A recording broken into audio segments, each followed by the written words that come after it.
Good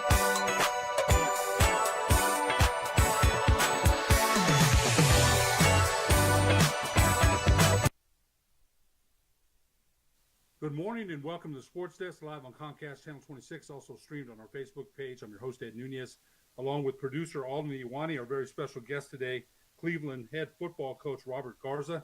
His Storm, the champs again in 5A, beating Las Cruces last week, 35-28 at Lightning Bolt Stadium. Coach, congratulations. Welcome to the show. Appreciate it. Thanks for having me on, man. Glad to be here. Yeah, Coach, I've never had you on, and I've been meaning to. We've had Coach Ridenauer on our other platform, and it's great to have you on. You mentioned the game against Las Cruces. I told you I'd had Mark Lopez on earlier this year. You lost your one game. We've seen it happen before where the Storm loses one, and, they take care of business the rest of the way, and that's exactly what happened. And Las Cruces went undefeated, and I feel, they felt like, hey, this could be the year that this could be the year that they break through. They hadn't won a championship since 2013, but it wasn't the year. You lost one, and then you reeled off 1, 2, 3, 4, 5, 6, 7, 8, 9, and in big fashion.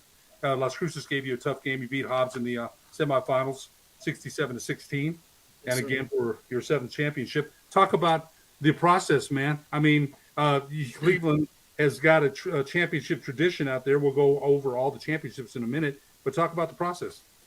Yeah, I mean, starting back to the loss of week 4, it was my first year as a head coach. We lost our very first game, my very first game ever as a head coach to Centennial. And, like you said, we were able to turn around and win a state championship that year. And, same thing last year, lost first game of the year. And the process of all that is, we learn from it. We take from, anytime you lose, you don't want to lose, but, there's so much to learn from it, whether it's, guys being humbled a little bit or, guys just understanding they need to work a little bit harder. So, we really preach on these guys to stay the course, keep going. It's a long season. Ultimately, we got to give we just got to give ourselves a chance to be there at the end. And, that's exactly what we did this year was just kept grinding it out and, had a chance to play for state championship.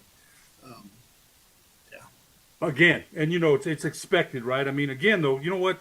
Look, I've been around a lot of coaches, a lot of, athletes in different sports. It's expected. It's it's something that you built there. Coach Ridenauer had a lot to do with that, building that from the ground up.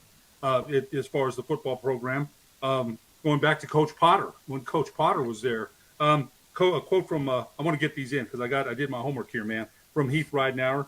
I've known Coach Garza for almost 25 years. Coach Garza is doing a tremendous job leading our football program. His attention to detail and his ability to bring coaches and players together is nothing short of excellence. Took over a program that he helped build from the ground up and has continued the success while putting his own style and flair to the program. Being one of the largest, if not the largest program in the state, Coach Garza makes an impact on each and every kid and provides an opportunity for all kids to succeed. The guy's a difference maker. That's huge, huge stuff from Coach Ridenauer. I reached out to him this morning. Yeah, no, me and Coach Ridenauer, we go way back. We go all the way back to Eastern New Mexico when we were both playing.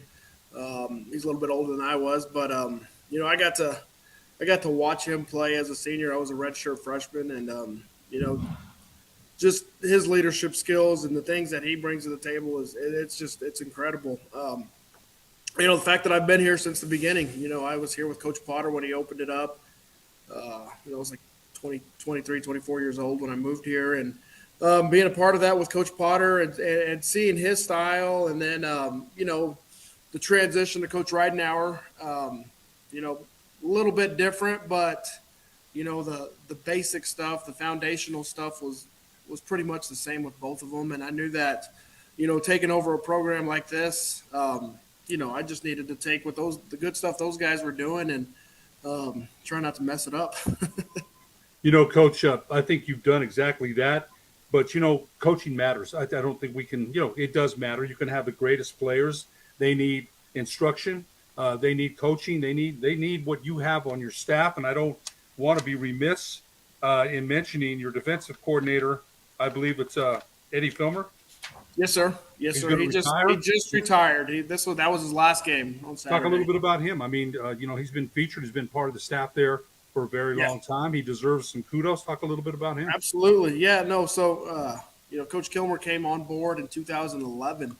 Um, and has been quite the mentor to me. Him and I work together defensively. I work on the defensive side, and so Coach Kilmer and I have had the opportunity to work together for the past 15 years, and it's been nothing short of amazing, man. Coach Kilmer, the way he can inspire kids to play, his passion for the game. I mean, he just loves football. He loves kids. He does everything the right way. He does it the way it's supposed to be done.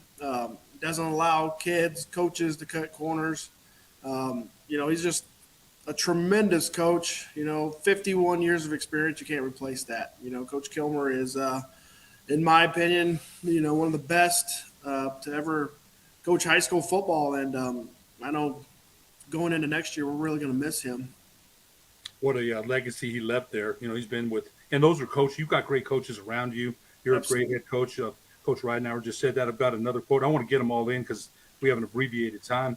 Coach Garza is more than a state championship coach. He's a father figure that made playing football more enjoyable, and that's from Jacob Maltonado, your wide receiver. So I think it's a Cleveland family effort. And if you look at the Storm championships, 2011, 2015, 2019, 2020, 21, 22, 24, now 25, back-to-back champions.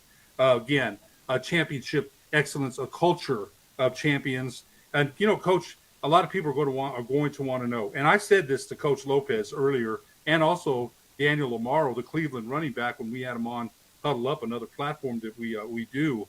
The games are won in the trenches. Physicality. I had the Hobbs coach on before he played you.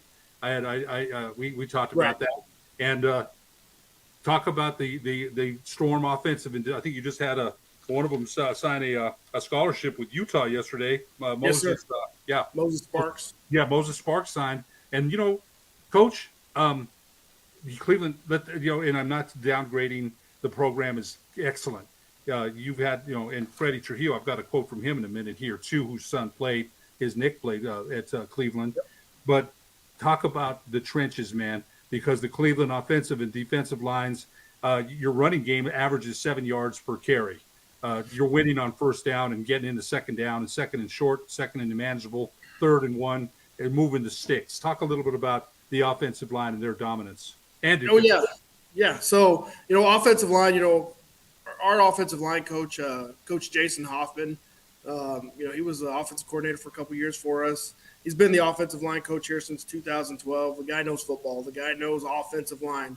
That's what he does. That's what he was. That's he takes a lot of pride in it, and he really does a good job year in and year out of making sure our guys are going to be the toughest guys on the field. And I think this year was no different.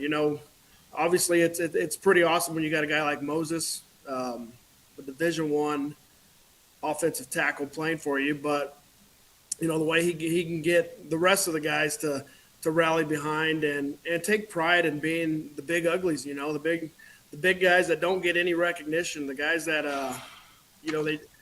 they're not in it for the glory, they're in it because they just love to play and they like to hit people and be mean and be nasty. Coach Hoffman, he's quite the leader for those guys. Talking about our coaches, there's 5. We have a staff of 16 coaches here at Cleveland, and I would say, probably 6 or 7 of them are ready to, go on and be a head coach, or there's a few that have already been a head coach, and just like to be a part of this and enjoy the program here, the process, the culture here. So they stick around because of that. That culture there, we mentioned, you yourself, 2022, 24, 24, 25, District 1, 6A Coach of the Year, 2022, 2024, All Metro Coach of the Year, 2019 University Sports Publication, New Mexico Assistant Coach of the Year, 2007 Snyder Football, Texas State semifinalist. You coached baseball at Cleveland too. So, you've coached under Coach Schellenberger, Yeah. James Schellenberger, has been on the cusp of several state Right there, championships. just A right there. great Played for Chase. baseball coach out there. The Cleveland basketball under coach Zach Cole is doing well, and we don't want to leave out the Cleveland girls programs. It's a commitment to winning there at Cleveland, and Our track team has, track that's team too. Yeah, there's an article about that's one of the scrimmage meets. us in track. Coach Henry's one of my best friends, and he's going to have 150 guys out of track. We push all our football guys. Hey, you guys, that's your off season. You need to go run track, get faster, and those our track coaches here at Cleveland, man, they're the best around, and they really, really help us, get our guys where they need to be for the next season. It reminds me of Highland back in the day. I live in the Highland Yeah. district, and when Highland, believe me, we don't get to track the same athletes anymore. Districts have changed, but back in the day when Coach Gentry and Coach Gary Sanchez were there, holy cow! The base kids. I tease Gary, who's a very good friend of mine. I say, Gary, all you got to do is show them some calisthenics to ride them in the right event, man. How do you lose? And that's kidding because Gary's a great coach. But the track is they've got an article about one of your female track storm Right. athletes in the paper Right. today. So I know Nick Trujillo ran track. A bunch of I think Evan Nunez runs track, or does he plays basketball? Yep. No, he does both. Yeah. Jacob Maldonado, I believe. Maldonado did track. Weddle, he's a track guy. Like I said, man, we really push it. Maybe it's, being from Texas, that's kind of how I was taught was like, in the spring, if you're not playing baseball or something else, you're going to be running track because, that's the best thing you can do to be a great football player. Man, I remember at Highland, some of those guys, holy cow, were burners, man. Coach Gentry, rest in peace, one of the greatest high school football. Not that you just couldn't go up to Coach Gentry and say, "Hey, what's up, man?" That's you didn't do that. I was a basketball player, and his son was the quarterback when I was a senior. Man, let me tell you something. He was harder on his son than he was on anyone. Oh, I can imagine. Yeah. The rest of the players would look at that and say, if he treats him like that, what's he going to do to us? So from Freddie Trujillo, whose son Nick played at Cleveland, ran track, played basketball, football, played for UNM, went to University of Louisiana Monroe, and scored 2 touchdowns this past weekend. He asked me to ask you, explain, protect the tradition. That's something that Cleveland there. Can you explain that to our listeners? It was something that we started early on. Cleveland was a brand new school in 2009 when we were around, and we started creating these things and trying to build who we are here at Cleveland. A lot of things we do here are different. Our off-season program is tough. Winning, having success as early as we did here at Cleveland. We wanted to, really get these guys excited about what we're building, and this tradition after we won our first championship, it's like, hey, we're here to stay. Just because we've only been around for a few years doesn't mean we don't have our own traditions, our own customs here. And it's just kind of taken off where, hey, every year we tell our guys, you got to protect the tradition. The guys in front of you, the guys that have played here. And since 2009, what the foundation they set and what they've got to put Cleveland on the map and to have all the championships we have, it's our job to just keep it going and protect that tradition. You know what? Those they don't happen. We got some highlights coming up from the game. You'll be able to see. But I wanted, Freddie and I. It's funny. Freddie and I became friends over online, and we talk a lot. But I've never met him in person. But we talk quite a bit, and I like him a whole bunch. But the 2020 team, Trey Watson, he didn't get to play for championship because of COVID. Trey Ortega, Trevin Denard, Evan Wysong, Nick Trujillo, Dorian Lewis, man. I think people might have forgot about that kid. David Murphy, plus safety for the Lobos. Josh Perry, who played for the Lobos and then moved on. Devontae Shendo, so many others. And there's some highlights. Lightning Bolt Field, man. I was telling you the other day, and when I was there, covering games, I heard that cannon, and then Gary, man, here it come. The Cleveland, I can't even do it like Gary does, man. Gary's one of a kind. But he gets the fans. Talk about and just some great highlights there. Talk about the atmosphere there. You got you know what, Coach? I'm sure you're grateful for it. You got a stadium on campus, man, right there. Yeah. right there at the school. Talk about the atmosphere at Lightning Bolt Stadium. You want plenty there. Talk about the atmosphere. Yeah, no, I mean, being it does all start with us having our own stadium here on campus. We're able to to kind of just put our mark on our home games. We, like you said, the cannon, that was something that Coach Ridenauer brought in. Some traditions from maybe some more eastern, southern parts of the state that he had been a part of, being from Lovington, and he was able to kind of bring that in and make that our own. The fireworks, it's just an amazing atmosphere on Friday nights that you can't get when you don't have your own stadium. We're able to have all this set up, and we got dads that are just willing to work and want to make it as awesome of a environment as possible. So a lot of work goes into it, and we got a community of guys that are willing to show up every Friday night and make sure everything goes the way it's supposed to. And it's really a fun experience for all these kids, and I'm just grateful for it. One thing I noticed, we got about 3 minutes left, but Okay. one thing I noticed when I was there, the young Storm kids in the stands wearing their Storm jerseys that want to, you mentioned tradition, it starts young. They see that. I want to be part of that. So they're in the stands with their Storm. I love that, man. I love to see that. And then, it's an attractive place because you win. It's a culture. And you and I talked about that. It's not easy to build. Look what UNM Coach Eck has done here in 1 year. Right. And we've been waiting for that, right? We've been waiting for the right mix, the right coach, and it's not easy. Not easy to win championships. So what you've done at Cleveland is amazing. And you mentioned, Coach, you were gracious to mention Coach Kilmer, Coach Ridenauer, Coach Potter, so many others, the parents, the community. It takes a village, right, to build a It winner. really does. It really does, man. So many people put so much into it.